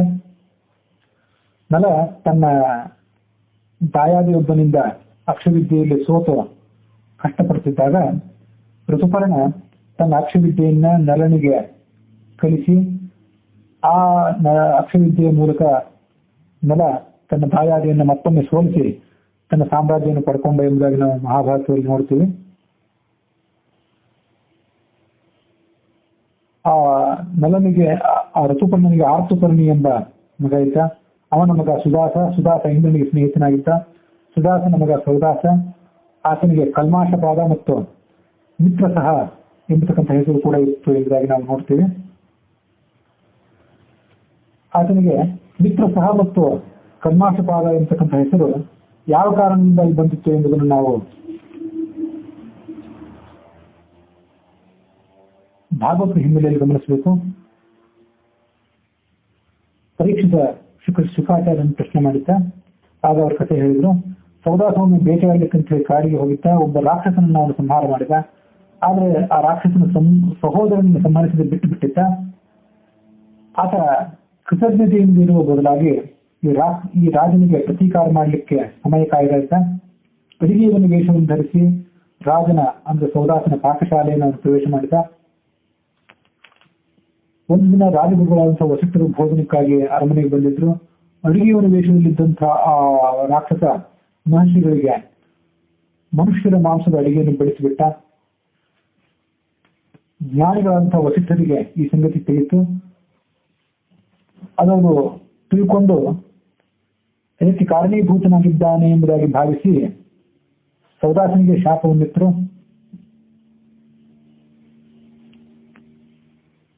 ಆಮೇಲೆ ಅವರಿಗೆ ರಾಜ ನಿಜವಾದ ಅಪರಾಧ ಇಲ್ಲ, ಪ್ರತೀಕಾರ ಮಾಡಲಿಕ್ಕೆ ಅಲ್ಲಿ ಸೇರ್ಕೊಂಡಿದ್ದಂತಹ ಅಡಿಗೆಯವನ ವೇಷವನ್ನು ಧರಿಸಿದ್ದಂತಹ ರಾಕ್ಷಸನೇ ಅದಕ್ಕೆ ಕಾರಣ ಎಂಬುದಾಗಿ ಗೊತ್ತಾಯಿತು. ಹಾಗಾಗಿ ತಾವು ಕೊಟ್ಟಿರುವಂತಹ ಶಾಪವನ್ನ ರಾಕ್ಷಸ ಅಂದ್ರೆ ಕೊಟ್ಟಿದ್ದಂಥ ಶಾಪವನ್ನು ಅವರು ಕೇವಲ 12 ವರ್ಷಕ್ಕೆ ಮಿತಿಗೊಳಿಸಿದ್ರು. ನಿರಪರಾಧ ನಮಗೆ ಶಾಪ ಕೊಟ್ಟರೆಲ್ಲ ಗುರುಗಳು ಎಂಬುದಾಗಿ ಸೌದಾಸನು ಕೂಡ ಸಿಟ್ಟುಕೊಂಡು ಅವರಿಗೆ ಪ್ರತಿಯಾಗಿ ಶಾಪ ಕೊಡ್ಲಿಕ್ಕೆ ಅಂತ ನೀರನ್ನು ಕೈಯಲ್ಲಿ ತೆಗೆದುಕೊಂಡ. ಆತನ ಪತ್ನಿಯಾದಂತಹ ಮದಯಂತಿ ಗುರುವಿಗೆ ಶಾಪ ಕೊಡುವುದನ್ನ ನಯವಾಗಿ ಸವಿಮಾತುಗಳಿಂದ ವಿರೋಧಿಸಿದಳು. ಕೈಯಲ್ಲಿ ತೆಗೆದುಕೊಂಡಿದ್ದಂತಹ ನೀರನ್ನು ಎಲ್ಲಿ ಬಿಡಬೇಕು ಎಂಬುದಾಗಿ ಆತ ಬಹಳ ಆಲೋಚನೆ ಮಾಡಿದ. ಸುತ್ತಮುತ್ತಲು ನೋಡಿದ. ಎಲ್ಲಿ ಬಿಟ್ಟರೂ ಕೂಡ ಸುತ್ತಮುತ್ತಲು ಎಲ್ಲವೂ ಕೂಡ ದಿಕ್ಕುಗಳು, ಆಕಾಶ, ಭೂಮಿ ಮೊದಲಾದೆಲ್ಲವೂ ಕೂಡ ಜೀವಮಯವಾಗಿರುವುದು ಆತನಿಗೆ ಕಂಡು ಬಂತು.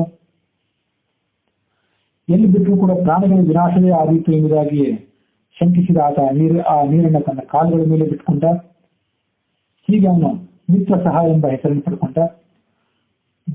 ಈ ಪ್ರಪಂಚದಲ್ಲಿರುವಂತಹ ಸಕಲ ಜೀವ ಜಾಲವನ್ನು, ಸಕಲ ಜೀವಿಗಳನ್ನು ಕೂಡ ತನ್ನ ಮಿತ್ರರು ಎಂಬುದಾಗಿ ಆತ ಭಾವಿಸಿದ್ದರಿಂದ ಅವನಿಗೆ ಮಿತ್ರ ಸಹ ಎಂಬ ಹೆಸರು ಬಂತು ಎಂಬುದಾಗಿ ನಾನು ಭಾವಿಸ್ತೇನೆ. ಕಲ್ಮಾಷಪಾದ ಎಂಬ ಇನ್ನೊಂದು ಹೆಸರು ಹೇಳಿರ್ತಾರೆ. ಅದಕ್ಕೆ ಕಾರಣ ಏನೆಂದರೆ, ಶಾಪ ಕೊಡುವುದಕ್ಕಾಗಿ ಮಂತ್ರವನ್ನು ಅಭಿಮಂತ್ರಿಸಿ ಆತ ನೀರಿನ ಕೈಯಲ್ಲಿ ತೆಗೆದುಕೊಂಡಿದ್ದ. ಆ ನೀರನ್ನು ತನ್ನ ಕಾಲ ಮೇಲೆ ಆತ ಬಿಟ್ಕೊಂಡಿದ್ದರಿಂದ ಅವನ ಕಾಲುಗಳು ಕಪ್ಪಾಗಿ ಹೋದವು ಎಂಬುದಾಗಿ ಭಾಗವತ ಹೇಳ್ತದೆ. ಹೀಗೆ ಆತ ಕಲ್ಮಾಷಪಾದನಾದ. ಕಲ್ಮಾಷ ಎಂದರೆ ಮಲಿನವಾದ ಕಾಲುಳ್ಳವನಾದ್ರಿಂದ ಆತ ಕಲ್ಮಾಷಪಾದ ಆಗಿಬಿಟ್ಟ.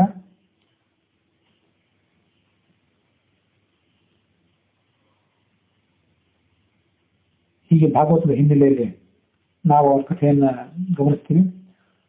ರಾಕ್ಷಸನಾಗಿ ಆತ ಅರಣ್ಯದಲ್ಲಿ ಸಂಚಾರ ಮಾಡ್ತಿದ್ದಾಗ ಒಮ್ಮೆ ಬ್ರಾಹ್ಮಣ ದಂಪತಿಗಳು ಏಕಾಂತದಲ್ಲಿರುವುದನ್ನು ಕಂಡಿದ್ದ. ಆ ಬ್ರಾಹ್ಮಣನ ಹಿಡಿದು ತಿನ್ನಲಿಕ್ಕೆ ಆತ ಪ್ರಯತ್ನಿಸಿದ. ಬ್ರಾಹ್ಮಣನ ಪತ್ನಿ ಪರಿಪಿಡಿಯಾಗಿ ಬೇಡಿಕೊಂಡ್ರೂ ಕೂಡ ಇವನು ಆ ಕಡೆ ಗಮನ ಕೊಡದೆ ತನ್ನ ರಾಕ್ಷಸಿ ಸ್ವಭಾವಕ್ಕೆ ಅನುಸಾರವಾಗಿ ಬ್ರಾಹ್ಮಣನ ಹಿಡಿದು ತಿಂದಾಕಿಬಿಟ್ಟ. ದುಃಖಿತರಾದಂತಹ ಆ ಬ್ರಾಹ್ಮಣಿ ಪತಿಯೊಂದಿಗೆ ಏಕಾಂತದಲ್ಲಿದ್ದಂತಹ ನನ್ನ ಮನೋರಥಕ್ಕೆ ನೀನು ಭಂಗ ಮಾಡಿ ನನ್ನ ಪತಿಯನ್ನ ತಿಂದು ಹಾಕಿದೆಯಾದ್ದರಿಂದ ನೀನು ಭವಿಷ್ಯದಲ್ಲಿ ನಿನ್ನ ಪತ್ನಿಯನ್ನ ಗರ್ಭಾಧಾನಕ್ಕಾಗಿ ಸಂಪರ್ಕ ಮಾಡಿದ ಕೂಡಲೇ ನೀನು ಮೃತ್ಯುವನ್ನು ಅಪ್ಪುತ್ತಿ ಎಂಬುದಾಗಿ ಆಕೆ ಶಾಪ ಕೊಟ್ಟಿದ್ಲು. ಆ ಬ್ರಾಹ್ಮಣಿ ಮುಂದೆ ತನ್ನ ಗಂಡನ ಅಸ್ಥಿಗಳನ್ನು ಸಂಗ್ರಹ ಮಾಡಿ ಚಿತೆಯನ್ನು ಹೊತ್ತಿಸಿ ತಾನು ಅಲ್ಲೇ ಸಹಗಮನ ಮಾಡಿದ್ಲು ಎಂಬುದಾಗಿ ಭಾಗವತದಲ್ಲಿ ನೋಡ್ತೀವಿ ನಾವು. ಮುಂದೆ ಶಾಪದ 12 ವರ್ಷದ ಅವಧಿ ಕಳೆದ ಬಳಿಕ ಸೌದಾಸರಾಜ ತನ್ನ ಪತ್ನಿಯಾದ ಮದಯಂತಿಯ ಬಳಿಗೆ ಹೋದ. ಅವಳು ಆ ಶಾಪದ ವೃತ್ತಾಂತವನ್ನು ತಿಳಿದವಳಾದ್ರಿಂದ ಗಂಡನನ್ನ ಅವನ ಅಪೇಕ್ಷೆಯಿಂದ ಹಿಂದೆ ಹೋಗುವಂತೆ ಮಾಡಿದ್ಲು. ತಾನು ಮಾಡಿದಂತಹ ಅಪರಾಧದ ಫಲವಾಗಿ ಆತ ಸಂಸಾರದ ಸುಖವನ್ನ ಕಳ್ಕೊಳ್ಬೇಕಾಯ್ತು ಮತ್ತು ಸಂತಾನಹೀನಾಗಬೇಕಾಯ್ತು. ಮುಂದೆ ಆ ರಾಜನ ನಿರ್ದೇಶನಕ್ಕನುಸಾರವಾಗಿ, ರಾಜನ ವಿನಂತಿಗನುಸಾರವಾಗಿ ವಸಿಷ್ಠರು ಮದಯಂತಿಗೆ ಗರ್ಭಾಧಾನ ಮಾಡಿದರು ಎಂಬುದಾಗಿ ನಾವು ನೋಡ್ತೀವಿ. 7 ವರ್ಷಗಳವರೆಗೆ ಗರ್ಭವನ್ನು ಧರಿಸಿದಂತೆ ಆಕೆ ಅದು ಪ್ರಸವಿಸಲಿಲ್ಲ. ವಸಿಷ್ಠರು ಕಲ್ಲಿನಿಂದ ಅವಳ ಹೊಟ್ಟೆಯನ್ನು ಕುಟ್ಟಿದ್ರು, ಆಗ ಶಿಶು ಹುಟ್ಟಿತು. ಕಲ್ಲಿನಿಂದ ಹುಟ್ಟಿದ ನಂತರವೇ ಹುಟ್ಟಿದ್ರಿಂದ ಆ ಶಿಶುವಿಗೆ ಅಶ್ಮಕ, ಅಂದ್ರೆ ಅಶ್ಮ ಎಂಬ ಕಲ್ಲು, ಕಲ್ಲಿನಿಂದ ಹುಟ್ಟಿದಾದ್ರಿಂದ ಅದಕ್ಕೆ ಅಶ್ಮಕ ಎಂಬುದಾಗಿ ಹೆಸರು ಬಂತು. ಈಗ ನಾವು ಭಾಗವತದಲ್ಲಿ ಆ ಕಥೆಯನ್ನು ಗಮನಿಸ್ತೇವೆ.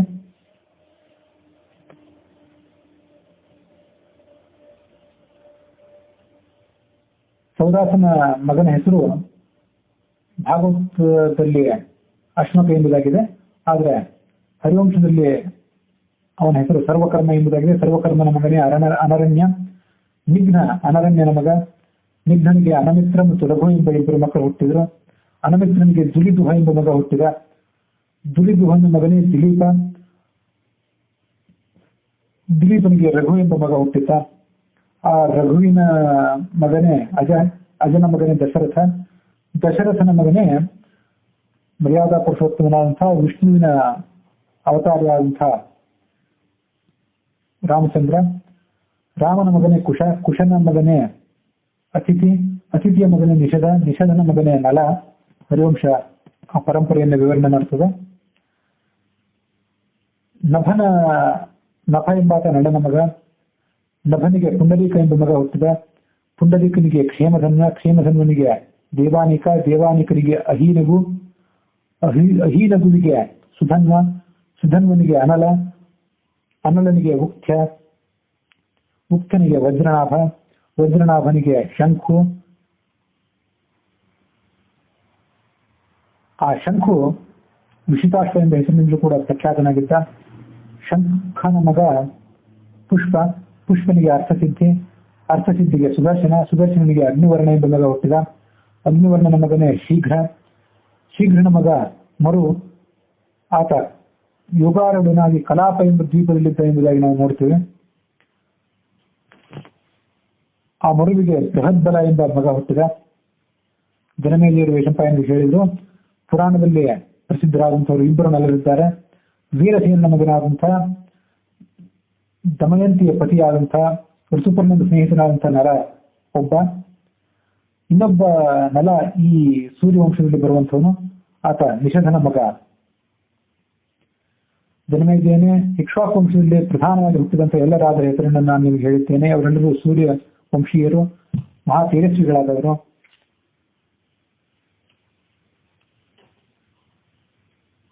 ಭಾಗವತದಲ್ಲಿ ಬರುವಂತೆ ಆ ಸೌದಾಸನ ಮಗನಾದಂತಹ ಅಶ್ಮಕನಿಗೆ ಮೂಲಕ ಎಂಬ ಮಗ ಹುಟ್ಟಿದ. ಪರಶುರಾಮ ಭೂಮಂಡಲದ ಎಲ್ಲ ಕ್ಷತ್ರಿಯರನ್ನು ನಾಶ ಮಾಡಲಿಕ್ಕೆ ಅಂತ ಸಂಚಾರ ಮಾಡ್ತಿದ್ದಾಗ ಒಮ್ಮೆ ಈ ಮೂಲಕನ ಅರಮನೆಗೆ ಕೂಡ ಬಂದಿದ್ರು. ಆಗ ಆ ಮೂಲಕನನ್ನ ಪರಶುರಾಮ ದೇವರ ಕೈಯಿಂದ ರಕ್ಷಣೆ ಮಾಡುವ ಸಲುವಾಗಿ ಅಂತಃಪುರದ ಸ್ತ್ರೀಯರೆಲ್ಲರೂ ಕೂಡ ನಗ್ನರಾಗಿದ್ದು ಆ ಮೂಲಕನನ್ನ ಮುಚ್ಚಿಟ್ಟು ಅವನನ್ನ ಸುತ್ತುವರೆದು ರಕ್ಷಿಸಿದರು. ಅಲ್ಲಿ ಬಂದಂತಹ ಪರಶುರಾಮ ದೇವರು ಆ ಸ್ತ್ರೀಯರನ್ನ ಆ ಪರಿಸ್ಥಿತಿಯಲ್ಲಿ ನೋಡಲಾಗದೆ ಅಲ್ಲಿಂದ ತೆರಳಿ ಬಿಟ್ಟರು. ಹಾಗಾಗಿ ಮೂಲಕ ತನ್ನ ಪ್ರಾಣವನ್ನ ಉಳಿಸಿಕೊಂಡ ಎಂಬುದಾಗಿ ನಾವು ವಿಷ್ಣು ಪುರಾಣ ಮೊದಲಾದ ಪುರಾಣಗಳಲ್ಲಿ ನೋಡ್ತೀವಿ. ಹೀಗೆ ಆ ವಂಶಕ್ಕೆ ಆತ ಮೂಲನಾಗಿ ಉಳಿದಿದ್ದರಿಂದ ಮೂಲಕ ಎಂಬುದಾಗಿ ಅವನ ಹೆಸರನ್ನು ನೋಡ್ತೀವಿ. ಮತ್ತು ನಾರಿಯರು ಆತನನ್ನ ರಕ್ಷಿಸಿದ್ರಿಂದ ನಾರಿ ಕವಚ ಎಂಬ ಹೆಸರನ್ನು ಕೂಡ ನಾವು ಅವನಿಗೆ ಗಮನಿಸ್ತೀವಿ. ಮೂಲಕನ ಮಗ ದಶರಥ. ದಶರಥನ ಮಗ ಐಲವಿಲ ಅಥವಾ ಐಲವಿಲ. ಅವನ ಮಗನೇ ವಿಶ್ವಸಹ. ವಿಶ್ವಸಹನ ಮಗ ಖಟ್ವಾಂಗ.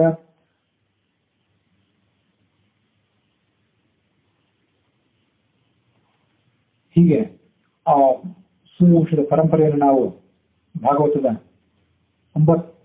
9ನೇ ಸ್ಕಂದದ 8ನೇ ಅಧ್ಯಾಯದಲ್ಲಿ ಗಮನಿಸ್ತೀವಿ. ಹರಿವಂಶ ಪರ್ವದ ಆ 15ನೇ ಅಧ್ಯಾಯದಲ್ಲಿ ಕೊನೆಗೆ ಹೀಗೆ ಹೇಳಿದ್ದಾರೆ. ಅದಿತಿಯ ಮಗನಾದಂತಹ ಶ್ರಾದ್ದದೇವ ಎನಿಸಿಕೊಂಡಿರುವಂತಹ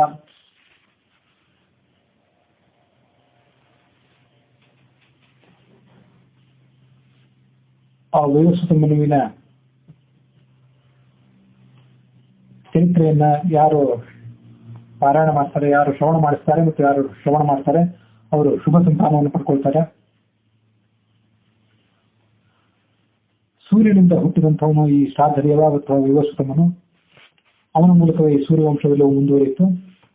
ಶ್ರವಣವನ್ನು ಮಾಡಿದವನು ಪಾಪರಹಿತನಾಗಿ ರಜೋಗುಣರಹಿತನಾಗಿ ದೀರ್ಘಾಯುಷ್ಯವನ್ನು ಪಡ್ಕೊಳ್ತಾನೆ. ಅವಸಾನಾನಂತರದಲ್ಲಿ ಸೂರ್ಯದೇವನ ಲೋಕವನ್ನು ತಲುಪ್ತಾನೆ ಎಂಬಲ್ಲಿಗೆ ಹರಿವಂಶ ಪರ್ವದ 15ನೇ ಅಧ್ಯಾಯ ಸಮಾಪ್ತ ಆಗಿದೆ.